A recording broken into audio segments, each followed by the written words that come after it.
Assalamualaikum warahmatullahi wabarakatuh. Perkenalkan diri, nama Taruna Madya Yudha Wahyu Prasetyo dari Prodi D3 Teknologi Mekanika Perkereta-apian Indonesia Madiun. Di sini saya akan menjelaskan tentang dasar-dasar perawatan sarana. Itu sarana perkereta-apian terutamanya. Pertama kita masuk ke materi apa itu perawatan. Sebelum kita masuk materi, saya akan menjelaskan apa itu perawatan. Pendahuluan sebelum masuk ke materi apa itu perawatan ya. Jadi perawatan sarana adalah sebuah kegiatan yang harus dilakukan secara berkala dengan tujuan untuk mengembalikan suatu sistem atau suatu sarana pada kondisinya agar dapat berfungsi sebagaimana mestinya ketika dioperasikan, dan juga memperpanjang usia sarana tersebut dan juga mengecil angka kegagalan atau angka failure sekecil mungkin ketika sarana dijalankan atau ketika sedang beroperasi. Dan juga ada juga manajemen perawatan dapat digunakan untuk membuat sebuah kebijakan mengenai aktivitas perawatan dengan melibatkan sebuah aspek teknis dan pengendalian manajemen dalam suatu program perawatan. Dan juga ada beberapa jenis perawatan, ada 5 macam jenis perawatan.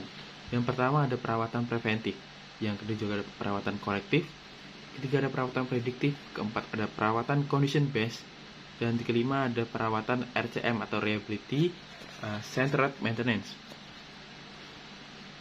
Di sini saya akan menjelaskan 2 jenis saja, yaitu yang intinya ya ada preventif sama korektif yang sering dilakukan.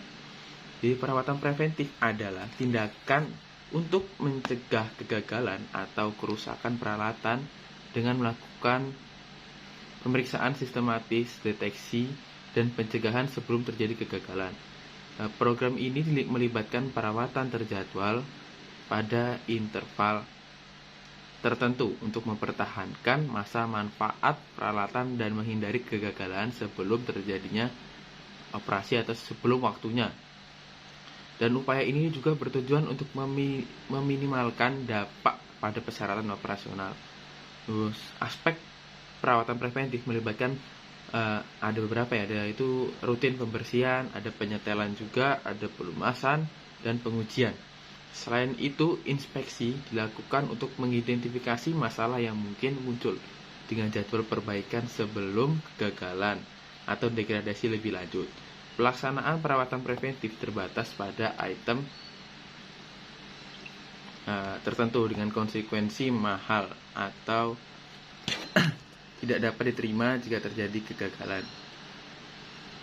Dan juga pelaksanaan perawatan preventif ini melibatkan kegiatan fisik langsung oleh tenaga perawatan seperti inspeksi visual, pembersihan, dan pelumasan.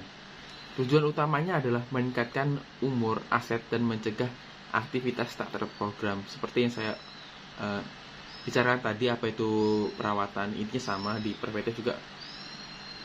Intinya tujuan untuk meningkatkan umur aset dan juga mencegah terjadinya kegagalan. Karakteristiknya mencakup pelaksanaan rutin dan berulang kali dengan interval waktu yang dapat diubah atau variabel. Perawatan preventif juga harus memiliki orientasi pendeteksian untuk menemukan masalah sebelum terjadinya kegagalan atau terhentinya operasi, memanfaatkan waktu untuk perencanaan dan penjadwalan pekerjaan perbaikan juga. Lalu ada pemeliharaan atau perawatan korektif. Perawatan korektif juga dapat didefinisikan atau yang didefinisikan sebagai perawatan yang dilakukan bila item telah gagal atau usang.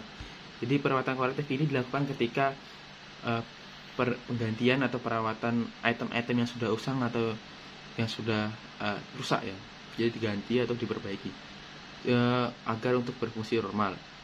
Perawatan korektif dilakukan pada semua item di mana konsekuensi dari kegagalan atau rusak tidak signifikan dan biaya perawatan ini tidak lebih besar dari perawatan preventif.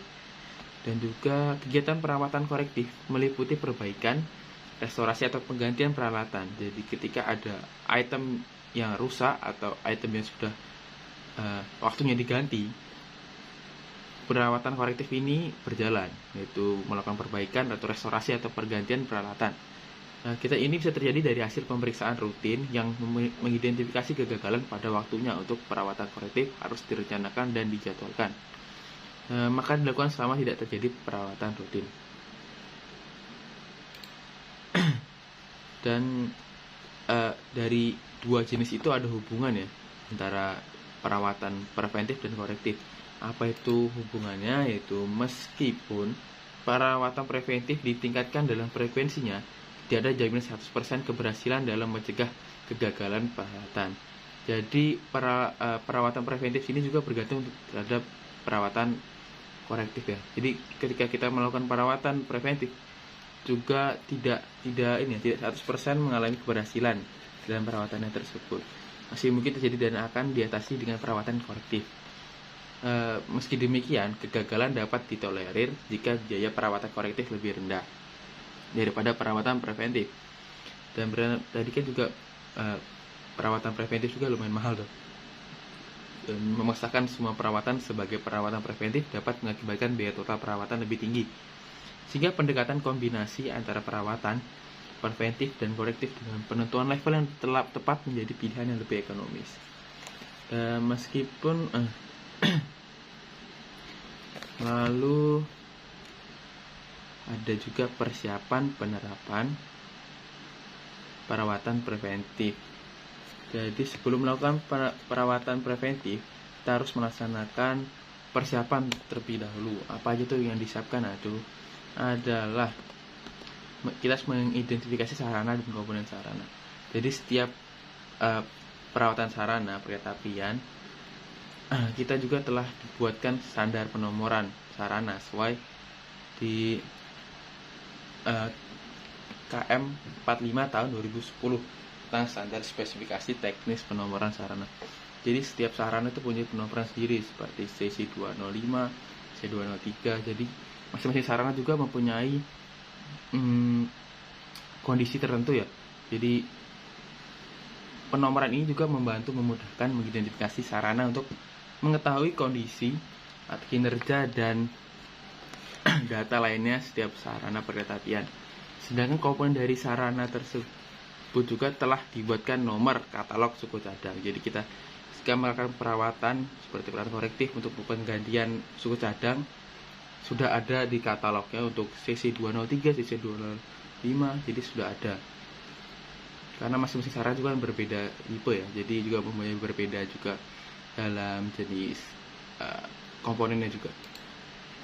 Ada riwayat sarana lokomotif kereta dengan penggerak peralatan khusus dengan penggerak telah dicatat dengan baik dalam buku riwayat sarana dan sekarang diinput ke SAP atau sistem aplikasi program. Jadi riwayat sarana ini juga penting dalam melakukan perawatan agar kita tahu juga riwayat perawatan habis telah dirawat atau yang telah diganti juga. Lalu ada yang ketiga, ada informasi tentang kerusakan sarana terhadap masalah penyebab dan cara mengatasinya. Setiap kegagalan dalam perawatan, penyebab dan cara mengatasinya harus terdokumentasi dengan baik di setiap depo dan balai asa. Itu menjadi informasi bagi masing-masing depo yang akan melakukan perawatan yang agar kita tahu cara menghadapi masalah tersebut ya. Lalu ada pabrik sarana memberikan rekomendasi secara berkala tentang perawatan. Untuk jenis sarana dengan penggerak sendiri atau lokomotif kereta, setiap pengadaan sarana baru selalu dipesankan bahwa pabrik sarana menempatkan ahlinya memantau dan memberikan rekomendasi bagaimana pengoperasian dan perawatan sarana agar kinerja sarana sesuai yang diharapkan. Ini terjadi seperti KL yang buatan Inka. Jadi Inka juga mengirim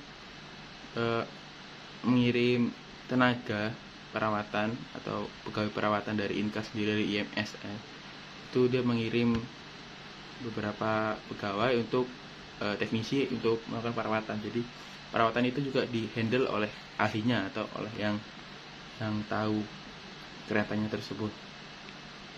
Lalu yang kelima ada petunjuk perawatan. Setiap pengadaan sarana baru selalu dilengkapi dengan buku petunjuk tentang cara mengoperasikan atau operation manual dan petunjuk tentang cara perawatan atau maintenance instruction. Jadi setiap kita membeli sarana baru ya, untuk sarana baru kita dapat buku manual book itu untuk bagaimana sih kita cara menghandle dari sarana ini, karena ini sarana baru. Dan juga misalkan kita membeli KRL lama ya, seperti KRL dari Jepang itu kan KRL lama bekas. Jadi dari perawatan kita tidak dapat manual book, tapi perawatan tersebut kita mungkin mendatangkan sebuah teknisi di sana dari Jepang itu yang pernah menghandle KRL tersebut dan melakukan pendidikan latihan diklat pada teknisi-teknisi di Indonesia agar bisa melakukan perawatan di KRL Jepang itu tersebut, KRL bekas tersebut. Jadi tidak semua terpaku terhadap manual book ya. Kita juga harus belajar dari pengalaman.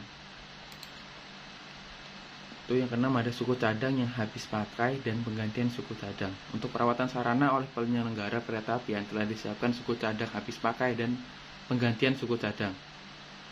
Jadi suku cadang yang habis pakai dan penggantian suku cadang. Jadi untuk perawatan sarana oleh penyelenggara kereta api, oleh KAI juga telah disiapkan suku cadang yang suku cadang habis pakai dan penggantian suku cadang. Seperti habis pakai itu oli juga yang suku cadang habis pakai. Lalu ada kompetensi pegawai. Jadi setiap pegawai atau teknisi yang dikerjakan oleh pihak KAI atau pihak lainnya harus mempunyai etos kerja atau mempunyai persyaratan kompetensi ya. Didiklat juga, dites juga. Jadi dibagi-bagi sesuaikan dengan beban kerjanya masing-masing. Lalu ada peralatan pengecekan dengan peralatan kerja. Peralatan untuk pengecekan secara destruktif dan peralatan kerja untuk perawatan telah tersedia sesuai rekomendasi yang dikeluarkan oleh pabrik. Jadi peralatan untuk melakukan perawatan juga direkomendasi oleh pabrik masing-masing ya, agar sesuai dengan suku cadang yang ada di komponen tersebut. Lalu juga ada instruksi yang jelas dan juga checklist. Untuk perawatan lokomotif dan kereta, hampir semua lokomotif dan kereta telah melaksanakan SMM sesuai ISO 9001 atau International Standard Operation 2015. Setiap kegiatan perawatan berkala telah dibuat instruksi kerja yang jelas dengan penanggung jawab yang jelas yang diikuti juga dengan checklist ya, agar setiap perawatan juga terarah. Kita akan checklist juga di checklist juga terdapat kita akan merawatan apa, perawatan baut, pengecekan baut atau bagaimana, itu juga terdapat di checklist. Dan 10 juga ada kerja sama tim perawatan. Untuk keberhasilan dalam mencapai tujuan ada komitmen semua bagian terkait untuk berusaha tidak membuat kesalahan kecil apapun atau zero fault. Jadi semua pegawai juga melakukan hal itu. Jadi kan dibagi sesuai beban bekerja ya. Jadi bagi masing-masing. Nah masing-masing pegawai tersebut juga menekankan untuk berusaha tidak membuat kesalahan kecil apapun atau zero fault. Jadi kerjasama tim dalam perawatan juga sangat butuh ya. Lalu yang terakhir ada didukung manajemen. Bila hanya ditanyakan tentang hasil dari perawatan, bisa terjadi hasilnya baik sesuai target atau jelek di bawah target. Hanya ditentukan dengan keberuntungan dan sulit mengetahui keberhasilan dan kegagalan tersebut dipengaruhi oleh faktor apa. Jadi manajemen hanya tahu, wah ini bagus apa enggak, jelek apa enggak, sesuai target apa enggak. Harusnya dukungan manajemen dengan memantau pelaksanaan sistem perawatan sarana akan memudahkan dalam menilai keberhasilan kinerja perawatan sarana dan melakukan evaluasi untuk peningkatannya. Jadi ketika sedang melakukan perawatan, lebih baiknya itu manajemen juga mendukung dengan cara memantau perawatan tersebut agar tahu dan melakukan evaluasi juga di dalam perawatan tersebut. Jadi tidak setelah melakukan perawatan baru evaluasi, itu juga susah. Lalu ada pelaksanaan perawatan preventif dan korektif. Setelah melakukan persiapan juga kita langsung melaksanakan perawatannya. Pelaksanaan perawatan juga harus melakukan beberapa kegiatan, yaitu adalah ada 10 ini. Ada analisis secara ekonomi, ada pemeriksaan secara destruktif, ada persyaratan perawatan, dan juga ada pemantauan prediksi atau kondisi. Lalu ada jadwal perawatan preventif, ada pelumasan, ada kalibrasi, dan juga perencanaan dan estimasi, penjagaan dokumen perawatan, yang terakhir ada penggunaan komputer.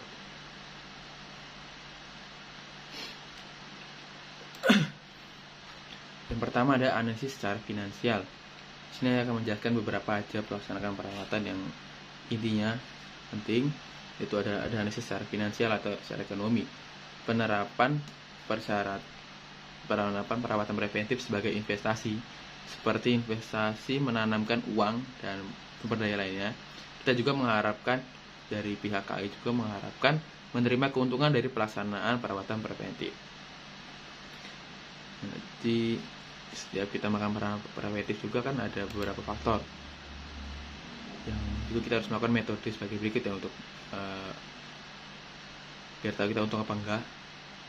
Itu ada payback period atau payback itu uang kembali, jangkanya berapa tahun, berapa hari, juga ada persentase untuk kembali, juga ada average return on investment, juga ada internal rate of return, harus mempertimbangkan juga dan mempertimbangkan net present value, ada benefit atau cost ratio. Jadi kita harus rasio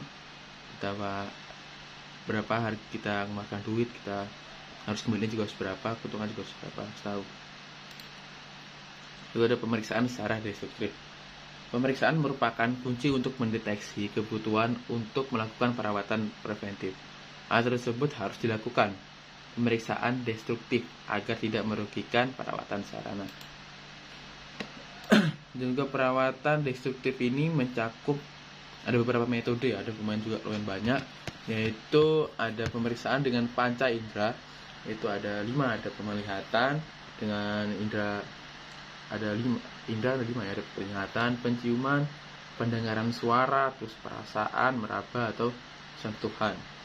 Jadi setiap pemeriksaan dengan panca indera juga bisa melaksanakan agar kita tuh tidak seperti ada perawatan di dalam itu, kita tidak usah melakukan pembongkaran ya, seperti piston gitu.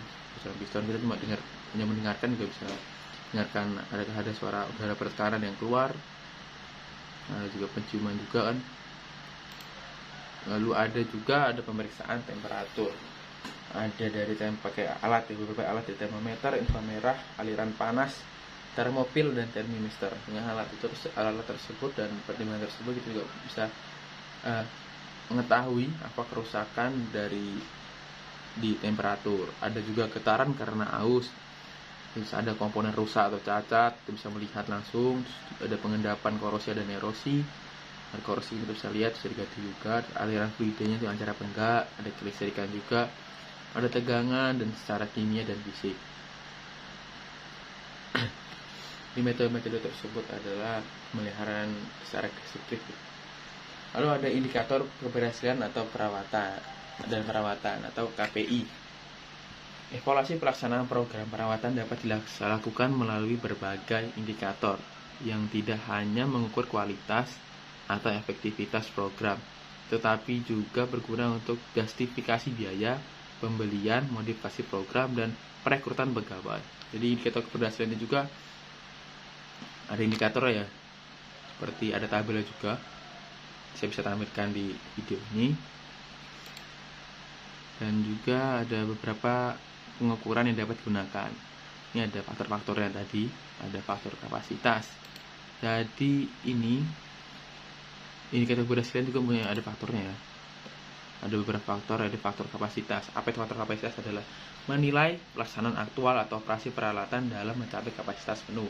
Dan juga ada perintah kerja yang dihasilkan, memantau dan mengevaluasi perintah kerja yang kita keluarkan atau yang dihasilkan dan dilaksanakan untuk memahami beban kerja dan jadwal kerja staf. Jadi staf itu tidak asal kerja, di struktur ada jadwalnya juga. Dan juga ada backlog perawatan, indikator beban kerja dan efektivitas penjagaan program perawatan prediktif. Ada juga catatan keselamatan atau pemantauan jumlah kejadian kerugian, waktu atau insiden dilaporkan untuk mendapatkan gambaran keseluruhan keamanan. Lalu juga ada penggunaan energi, indikator kinerja peralatan, efisiensi dan mungkin degradasi. Juga ada inventory control, akuntansi akurat, suku cadang sebagai elemen pengendalian biaya dan ketersediaan suku cadang. Inventory control ini seperti kontrol di inventory atau kontrol di kepunyaan kita. suku cadang. Ada lembur kerja, jadi memantau jam lembur kerja para pegawai mingguan atau bulan untuk mengevaluasi beban kerja, penjadwalan, dan implikasi ekonomi dan keselamatan. Dan juga dampak lingkungan, pemantauan tingkat debit udara dan air, dan kepatuhan terhadap standar lingkungan. Lalu tingkat absen, mengawasi tingkat absensi sebagai sinyal moral kerja rendah dan dampak ekonomi. Dan juga terakhir adalah pergantian pegawai, memantau tingkat turnover sebagai tanda moral kerja rendah dengan biaya signifikan terkait perekrutan dan pelatihan staf baru. Yang dapat saya sampaikan tentang dasar-dasar perawatan dan macam-macam jenis perawatan juga, dan juga ada apa aja sih sebelum kita melakukan perawatan, persiapan apa aja dan apa aja perawatan pelaksanaannya, dan juga ada faktor indikator keberhasilan juga yang tadi sangat penting dalam sebuah keuntungan juga. Jadi kita melakukan operasional itu tidak hanya memikirkan jalannya operasi tersebut, juga memikirkan keuntungan yang kita dapat dari investasi awal kan juga lumayan besar dalam kereta, kita juga harus dapat keuntungan dari investasi tersebut. Saja presentasi dari saya. Terima kasih telah menonton video ini. Assalamualaikum warahmatullahi wabarakatuh.